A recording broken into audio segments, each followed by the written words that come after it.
എല്ലാവർക്കും നമസ്കാരം.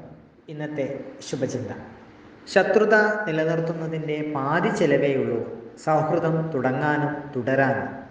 ഓർക്കുക, വെടിയുണ്ടകൾക്ക് കഴിയാത്തത് പൂച്ചെണ്ടുകൾക്ക് കഴിയും.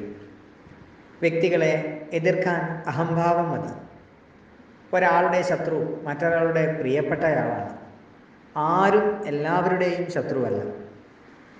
അടിസ്ഥാനപരമായ വ്യത്യാസങ്ങളുടെ പേരിലോ സ്ഥാപിത താൽപ്പര്യങ്ങൾ കൊണ്ടോ രൂപപ്പെടുന്ന അനിഷ്ടങ്ങളെ ആജീവനാന്ത വിദ്വേഷമായി ഒരിക്കലും നിലനിർത്തരുത്.